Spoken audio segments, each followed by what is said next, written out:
Good evening. Good to have you with us in this edition of the Urban Debate. We put the spotlight on COVID cases and the change in trend that we are now beginning to see.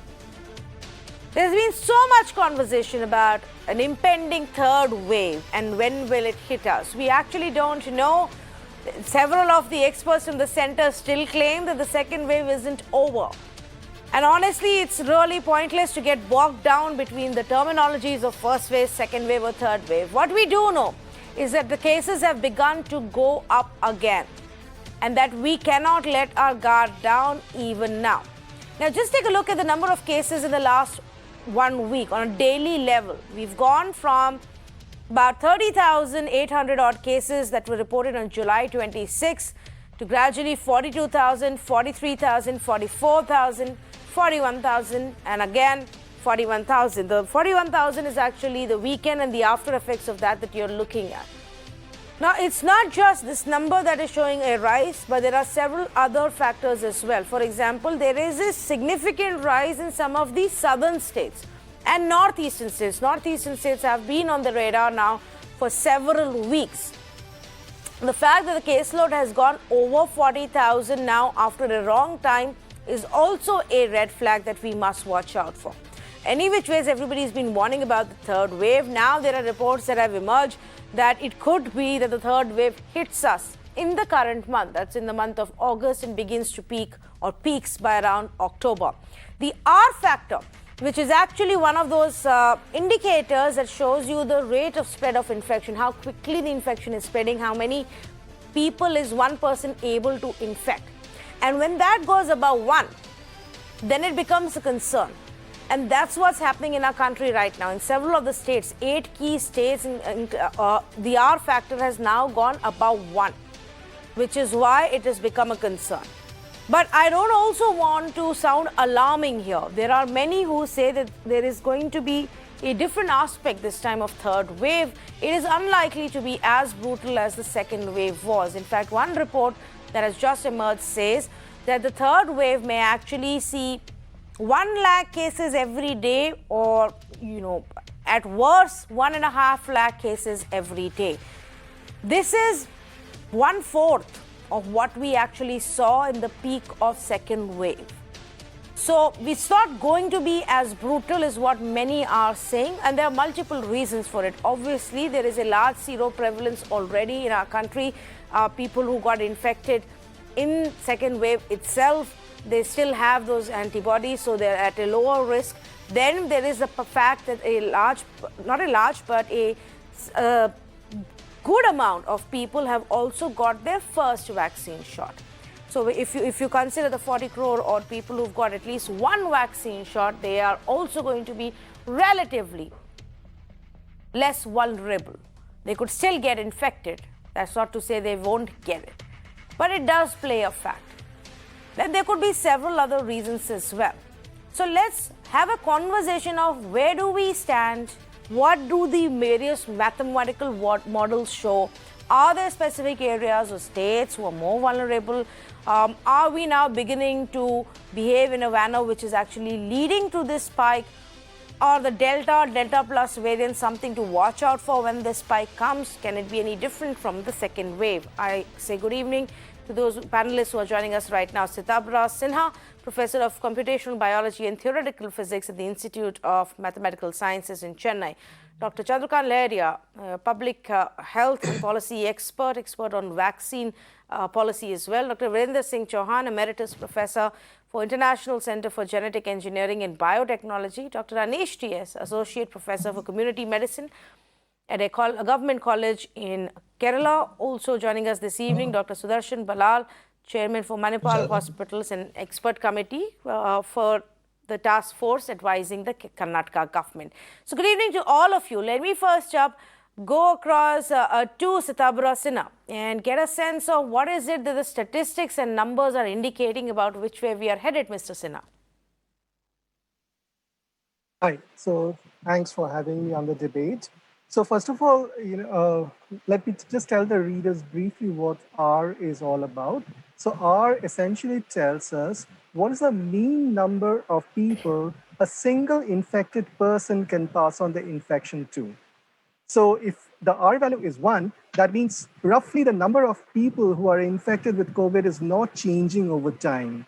The number of people who are getting infected afresh is balanced by the number of people who are recovering from it. Now, if the number goes above 1, that means over time, the total number of active cases is growing. Now, if you have a R value of 1.4, it means if today you have 100 infected people, they would, before they recover, would be passing the infection on to 140 other people. Now, why is that worrying? Well, those 140 people, in turn, each of them would, on average, pass the infection on to 1.4 other people, which means essentially from those 140 people, 196 people are going to be infected. So that's roughly 200, right?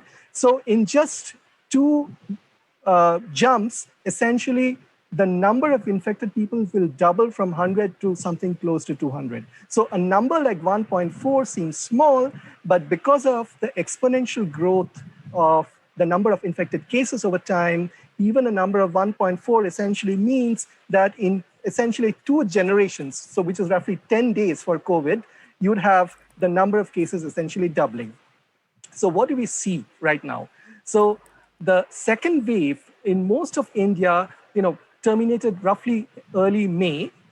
It of course continues unabated in Northeast. So Northeast essentially has the second wave continuing until now.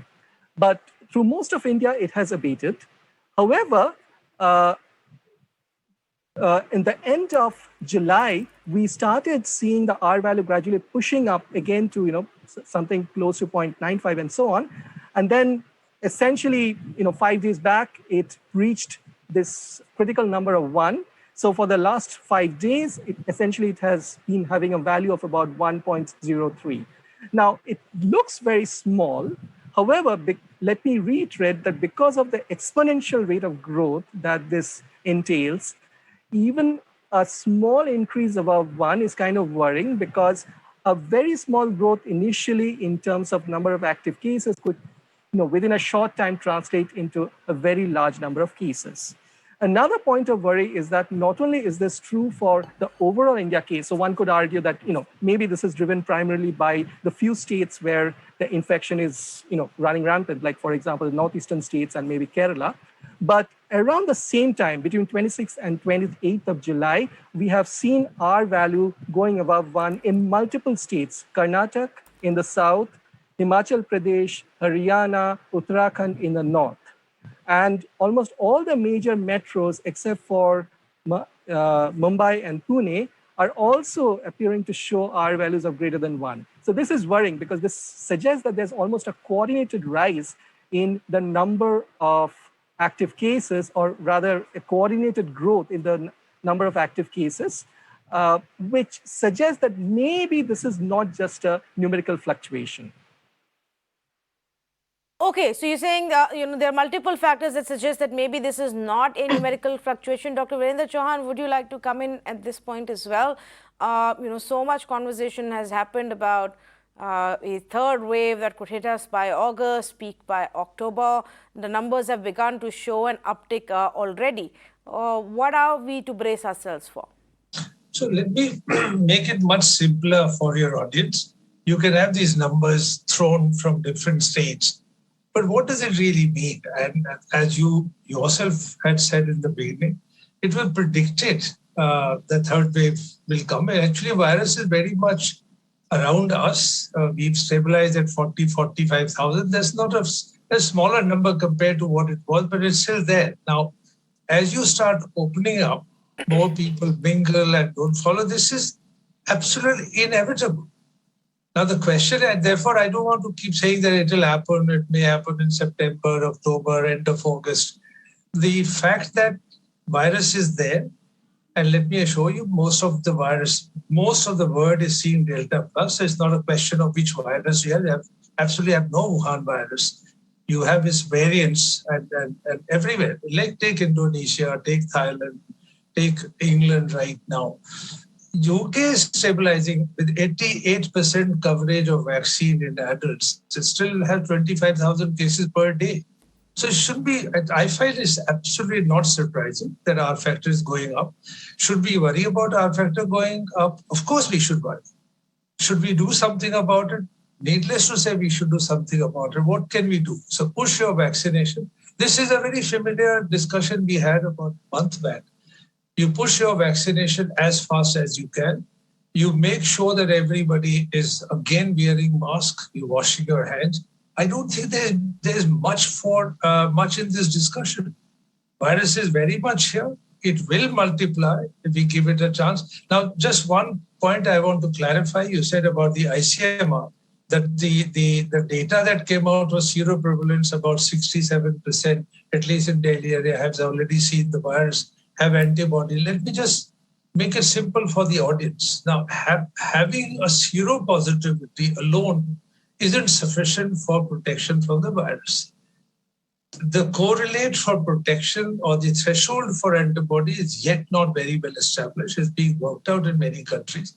So, but just having some small rush of antibody doesn't mean you'll be protected. So, very large number of us may have seen the virus. Maybe I was asymptomatic. I may show you positive antibody, but that doesn't mean that you're protected from the virus. And finally, the vaccination has never ever said it. You said it in the beginning. I've said that you'll be protected from infection.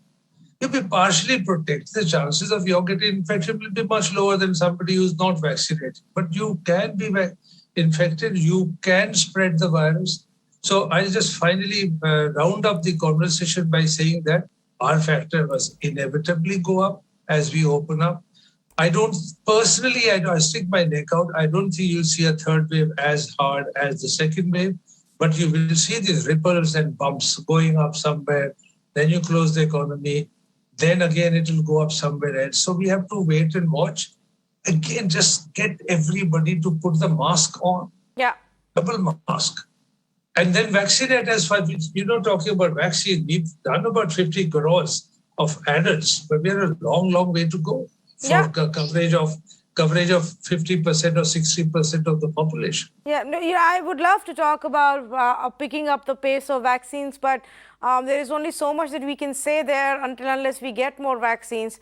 Maybe one aspect, of course, which we have discussed in the past is if government wants to relook at the fixed quota that the private hospitals have, considering that the latest government data suggests that they've only utilized 7% of what was given to them out of the, instead of the 25% that is given to them. So that could help us pick up pace a little bit more. Let me very quickly make a comment, just responding to what you said. Just look at the average where we are hovering around for the past 2 months. We are not vaccinating on an average more than 40 lakhs. That's very steady. So you could say that we are not using all the vaccines, etc., etc. But if you average out of 2 months, our production or supply cannot be infinitely more than 40 lakhs.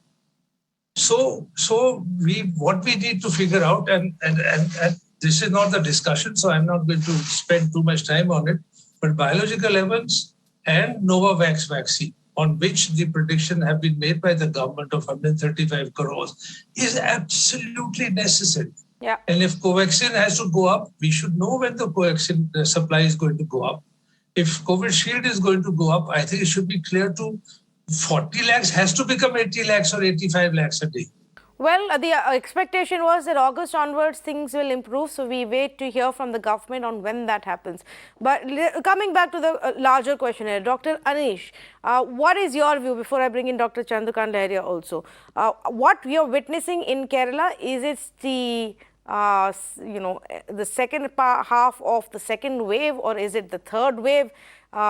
Is it coming under control, or will it get worse in the festival season before cases come down? Definitely, it is a concern that our R value is going up. But if you go to the granularity of the data, you will see that it has occurred in certain places. And India is a large country, and we cannot actually generalize things because it is mainly it is contributed by Kerala, maybe northeast, and some urban areas and all. Definitely, it is a concern, but it is not a generalizable problem. And if you consider Kerala's R0 has crossed 1.25 already, And if you look at the pattern of curves, it looked like a third wave. But our recent genetic sequencing data is available with us, and entirely this data shows that it is delta. It is delta only. We don't have any other. It is 100% delta that what we are seeing. So, in virological perspective, if you look at it, if a non-delta is constituted the first wave, delta is constituting the second wave. So that is essentially epidemiologically, this is a part of second wave. A lot of people were protected from getting infected at the time of second wave. That they may be translated to infection. That's what we are seeing in Kerala. But it is actually a bit concerned that the entire country is going for an R value more than 1 because people are going out and there is chance of super spreading, and these occasions can result in certain kind of super spreading and certain kind of genetic variations that can happen. But if the same pattern continues, just like because of Delta variant is infecting our people, as we know that we have got most of our infection in the second wave, and most of the infection were because of Delta, and the previous infection is going to protect us to an extent. In Kerala also what we are seeing that even if our R value is somewhere around 1.25, and we are facing almost 25,000 cases per day, our hospitals are not getting filled because we are seeing a comparatively a milder form of infection, maybe because of the rampant vaccination that we have. So if Dr. Sinha has already pointed out, as the R value is indicating an exponential growth, if the R value is going to be high, definitely, even if a small proportion of people are translated to infections or severe infections, that will be a real concern for us. So definitely we have to check on these numbers.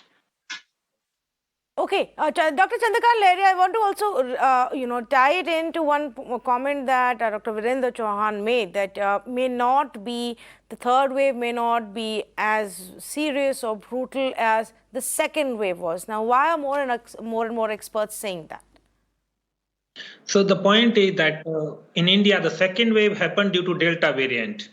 Now, immunologically and biologically, we know that the same variant which caused the previous wave is unlikely to cause a infection again in the same population in a very short period. Of course, over a period of time, the immunity wanes off or immunity will decline, and then people might become susceptible. But we know that we had a wave in April and May.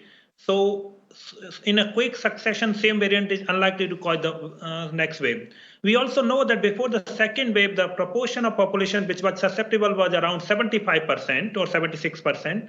But after the second wave, or at present, as we know from fourth National Sero Survey, that susceptible population pool has come down to 30% or even less because vaccination is happening. So with all of these factors, even the pessimistic assessments or projections say that the number of daily cases would not go beyond 150,000, and that is a pessimistic. Most of the people are saying 100,000.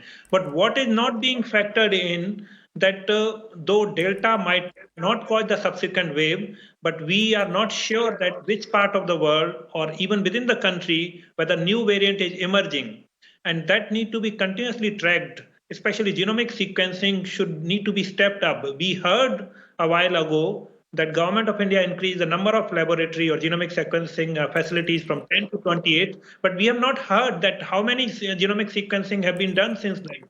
How much data is coming from different parts of the country. And the other point here, I would like to flag that this R effective numbers which have been highlighted is very telling. What we are hearing that though much of the attention is on southern parts of the country and northeastern state, in those settings the R effective has increased.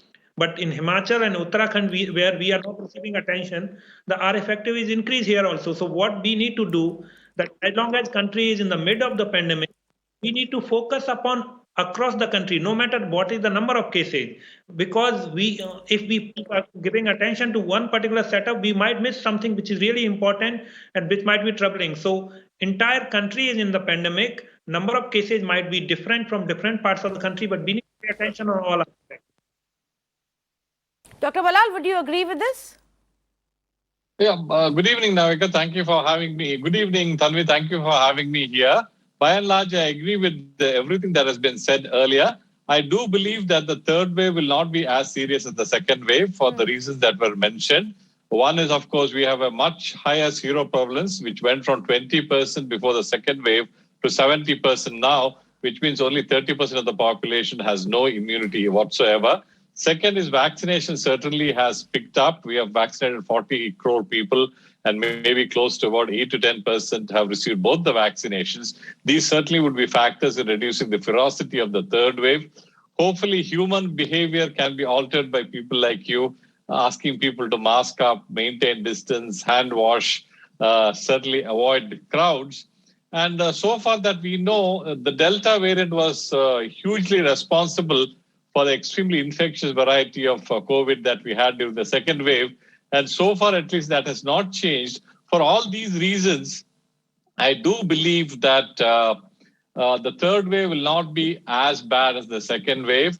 And the third and the most important factor also is that the third wave would probably be hitting the younger generation and the children. And we do know that children, by and large, do not have serious disease. In addition to the number of infections, it's very important for us to make sure people stay out of hospitals. They don't have serious disease, as has been seen in the UK and many other countries, even though the numbers are increasing. And for that matter, even in Kerala, the number of hospitalizations, movement to the ICU, and ICU deaths have been far, far less. So overall, I think there will be a third wave. We have not yet come out of the second wave. There will be a third wave, probably as not serious as the second one.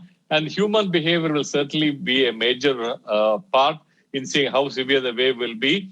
And we have to accelerate the vaccination to about up to 1 crore vaccines a day as soon as we can. That is a sure bet of reducing or blunting the third wave for all of us. Okay, so which are the states? Let's just look at that as well. According to these reports that have just come, out, the latest study shows that those with R factor above 1 is Kerala, Mizoram, Meghalaya, Sikkim, Manipur, Uttarakhand, Himachal, and Delhi. And those nearing 1, which also need to be watched out for, are Nagaland, Arunachal, West Bengal, Karnataka, and Telangana. Of this, say for example, Dr. Balal, in Karnataka already the government has begun to, clamp down a little bit more again. They've made their border checks a little bit more stricter. They have started looking at micro containment as well. Do you think that in third wave, micro containment can be the way to go forward? We didn't see any of that in the second wave. It was largely state-wise lockdowns or nothing at all. Yeah, I do believe there are very few things that we can do to mitigate any wave. And at the point of repetition, one is COVID-appropriate behavior, mass vaccination in a short period of time, testing, tracking, isolation are the things that we need to do. And certainly instead of an entire lockdown of a state or a city or a country, which is devastating, we should look at micro-containment areas. And that's the reason very aggressive surveillance is needed so that we can predict which are the areas we are going to have a cluster of cases, and that's where we need to take some action quickly. We certainly shouldn't go to the stage of a state-wise lockdown or a national lockdown. That is devastating for the economy and for the country. So we should do our best to prevent that. Anything, and this is a question that actually many have asked me, and I'm going to take it across to Mr. Sinha.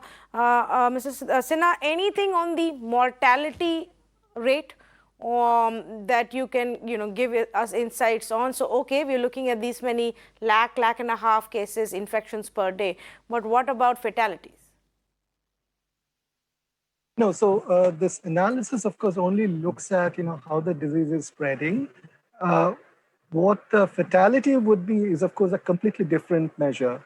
So the case fatality rate is quite different for India, for example, from the rest of the world. For whatever reason, it turns out COVID has not resulted in as many deaths as it has, for example, in other countries. So that probably is, something to feel good about.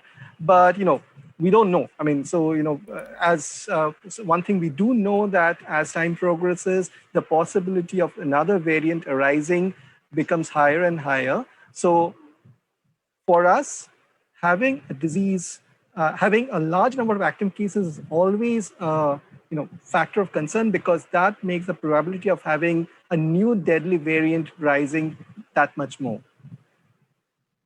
Okay, so why is this? What you said right now, why is this, Dr. Chandrakant Lahiriya, that our number of deaths or the percentage of deaths are much lower than the rest of the world? Is it because of the way our bodies are responding to it, or is it that we are not actually recording it properly? I think that is a completely separate debate, but we definitely know that the number of deaths or case fatality rate across the Indian state vary from one state to another state. We know Kerala has around 0.5% case fatality rate, but Punjab has 2.87. So, and the rest of the states falls within that. But I guess it requires a lot of more in-depth and detailed work. But what we know for one thing, that number of states which have a weak healthcare infrastructure, but they have not reported that many deaths, and there is no reason to believe that there would be such a wide variation within the state, within the country, and the case fatality rate across amongst the states. So this is an unsettled debate which would be resolved in the time ahead, and it will be too premature to comment about it. And of course, we know various experts are discussing and debating about these aspects. So we will know in the time ahead. Dr. Chauhan, when it comes to mortality is one aspect that we often speak about, and that's what people look out for, that, okay, even if we do get infections, would it be that life-threatening, or will we be able to manage it? But India's numbers, are they a true reflection of the reality, or should we not be, that presumptive about how many we've lost to COVID? Tanvi, much has been written about, much has been talked about, that whether the recorded cases are truly reflect number of people died. I personally really have no idea, but there's so much of it's written up, it's been spoken about. I would not hazard a guess. My suspicion is that the second wave, very large number of people died, there's no doubt about it. Whether Indians are special, we are genetically more special, there's no evidence of it. Whether BCG protects us from this, there's no evidence. So I think scientifically, it is very difficult to make this comment. But let me make one comment, which is, again, I'm sticking my scientific neck out. The Delta virus actually was discovered sometime in October. And we all believe, and I could be totally wrong, in saying that the virus mutates all the time. There's no question about it. Out of the mutation, then some selection is done and the fitter virus takes over. So if so many people have been immunized in the Western world, as I told you about England, 88%, US has achieved 50%, more than 50%, Israel has vaccinated, and these Delta viruses are there. So the sticking neck out is this, that the virus seems to be under something called convergent evolution. It's not divergent evolution. Remember, this is for the people who are watching this show. At the end of the day, virus also wants to get inside the cell. If it changes itself so much that I mutate all the time, but I can't enter the cell, there's no good virus mutant. So we haven't seen measure. I'm very hopeful that virus will run out of possibilities of creating viruses which are much, much more infectious, simply because the current, if you look at all the data, the business end of the virus is S protein. And the positions in which mutants have emerged in Delta or Brazilian virus or South African or Alpha, Beta, they more or less hover around the same positions. So I am very hopeful watching this. Delta virus arrived many, the second wave was virus. Indonesia is almost Delta virus. Thailand is almost all. Africa, many countries only Delta virus. And if Delta virus has seen so much antibodies in England, it would have, and it could have, and it would have produced a kappa or another Greek letter. And surveillance in England and South Africa and many countries is extremely good. So I just hope, and this is a very cautious hope, optimism, that the virus will run out. All viruses run out of steam at the end of the day.